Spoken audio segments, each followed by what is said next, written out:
నమస్తే Bharat. Nation first తెలుగుకి స్వాగతం. ఈరోజు మనం భరతమాత గుండెల్లో తీరని ఒక గాయం గురించి మాట్లాడుకుందాం. అదే మాలెగావ్ బాంబ్ బ్లాస్ట్ గురించి.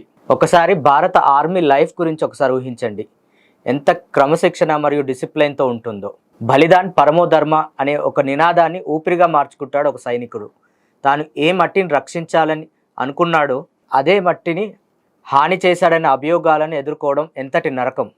ఆ సైనికుడికి ఇది శారీరకంగా కంటే మానసికంగా ఎంతో బాధ కలిగించే విషయం. ఏళ్ల తరబడి అనుమానం ఆయన్ను వెంటాడింది.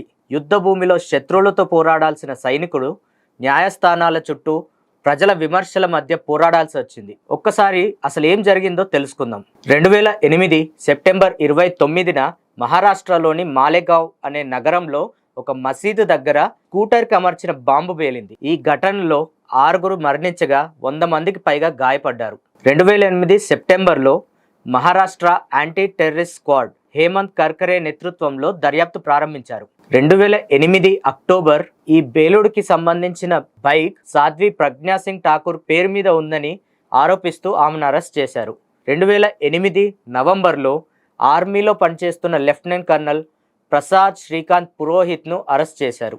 ఒక సిట్టింగ్ ఆర్మీ ఆఫీసర్ని ఉగ్రవాద కేసులో అరెస్ట్ కావడం ఇదే మొదటిసారి. మరో మేజర్ రమేష్ ఉపాధ్యాయ్, సమీర్ కుర్కల్నితో పాటు అభినవ భారత్ సంబంధించిన మరో 3 కార్యకర్తల్ని కూడా కలిపి మొత్తం 7 అక్టోబర్ 23, 2008లో కనీస సమాచారం లేకుండా అరెస్ట్ చేసేశారు.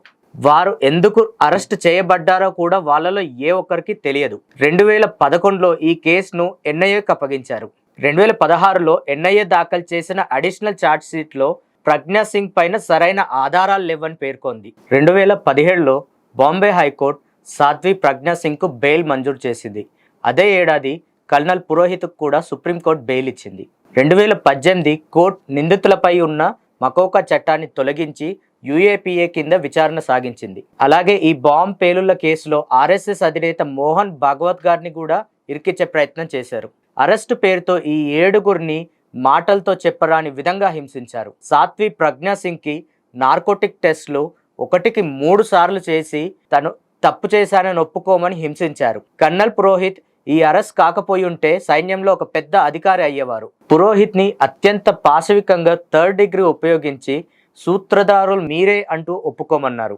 అలాగే మిగతా 5 కూడా చాలా చిత్రహింసలు చేశారు. అప్పటి కేంద్ర హోంమంత్రి పి చిదంబరం, సుశీల్ కుమార్ షిండే వంటి నాయకులు బహిరంగ సభల్లో సాఫ్రాన్ టెర్రర్ అనే ఒక పదాన్ని ఉపయోగించారు. మాలెగావ్, సంజౌతా ఎక్స్ప్రెస్ మరియు మక్కా మసీద్ పేలులో హిందూ సంస్థల ప్రమేయం ఉందని ఆరోపిస్తూ ఈ పదాన్ని సృష్టించారు. తర్వాత సోనియా, రాహుల్ గాంధీ కూడా అందుకున్నారు. ఇలా కాంగ్రెస్ అగ్ర నాయకులు అంతా ఈ హిందూ తీవ్రవాదం ఉంది అంటూ వంతు పాడారు. కేవలం రాజకీయ ప్రయోజనాల కోసం ఒక వర్గాన్ని ఉగ్రవాదంతో ముడిపెట్టడం అప్పట్లో ఒక పెద్ద చర్చకు దారితీసింది. ఉగ్రవాదానికి మతం ఉండదని చెప్తూనే కాషాయం ఉగ్రవాదానికి చిహ్నంగా చూపించే ప్రయత్నం చేశారు. రాజకీయ కోణంలో దర్యాప్తు జరగడం వల్ల అసలైన నేరస్తులు ఎవరో కనుక్కోవడంలో జాప్యం జరిగింది. హిందూ ఉగ్రవాదం, ఈ సాఫ్రాన్ టెర్రర్ అనే ముద్ర వేయడం వల్ల విచారణ మొత్తం డైవర్ట్ అయిపోయింది. బలమైన ఆధారాలు లేకుండా అరెస్టులు చేయడం వల్ల నిందితులు దశాబ్ద కాలం పాటు జైల్లో ఉండాల్సి వచ్చింది. ఇది వారి ప్రాథమిక హక్కుల ఉల్లంఘనే. ఒకసారి ఆలోచించండి, నిజంగా కాషాయ తీవ్రవాదం అనేది ఉంటే ఈ దేశాన్ని బ్రిటిష్లు, ముస్లింలు పాలించే వాళ్ళ. కాషాయం త్యాగానికి ప్రతీక, కాషాయం సేవకు నిదర్శనం. ఈ దేశంలో చీమలకు, పాములకు కూడా పాలు పోసి వాటిని పూజించే సంస్కారం ఉంది. అటువంటి హిందూ ధర్మాన్ని అవహేళన చేస్తూ కాంగ్రెస్ హిందూ తీవ్రవాదం, కాషాయం తీవ్రవాదం అంటూ అనేక పదాలను ఉపయోగిస్తూ అతిపెద్ద కుట్రను పన్ని ఒక కథనాన్ని అల్లింది. కానీ అది ఈరోజు పటాపంచలైపోయింది. 2008లో మొదలైన ఈ కేసు 2025 జూలైలో ఒక కొలిక్కి వచ్చింది.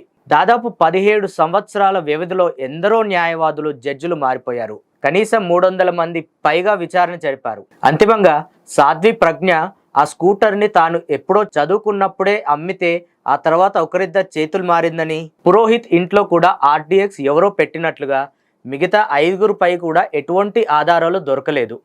కాబట్టి బెయిల్పై ఉన్న ఈ 7 నిర్దోషులుగా Maharashtra NIA court తీర్పునిచ్చింది.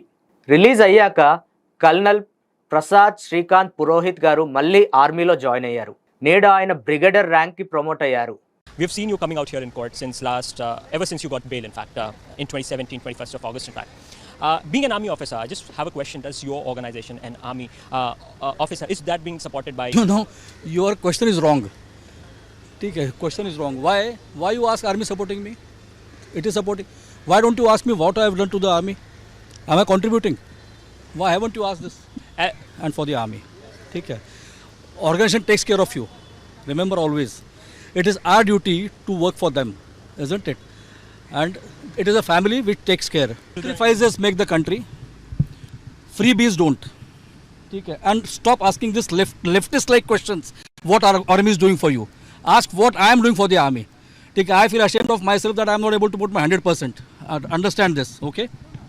You want to contribute more for the country? Not only me, you all should do. Okay. We all should do this. It's our land, it's our people, it's our soil. ఈ మాలెగావ్ సంఘటన ఒక నిజాయితీ గెలిచిన ఒక కథ. ఆ సైనికుడు లాగానే మన జీవితంలో కూడా కష్టాలు ఎదురైనప్పుడు ధైర్యంగా నిలబడాలని, మన నిజాయితీయే మన రక్షణ కవచం అవుతుందని, ఆ సైనికుడి యొక్క పట్టుదలను, సైన్యం యొక్క క్రమశిక్షణను మన దైనందిక జీవితంలో కూడా అలవర్చుకోవాలనుకుందాం. దేశం కోసం శ్రమిద్దాం. ఈ అంశం మీకు నచ్చినట్లయితే మీ అభిప్రాయాన్ని కామెంట్ రూపంలో తెలియజేయండి. లైక్, షేర్ అండ్ సబ్స్క్రైబ్ చేయండి. జై హింద్, జై భారత్.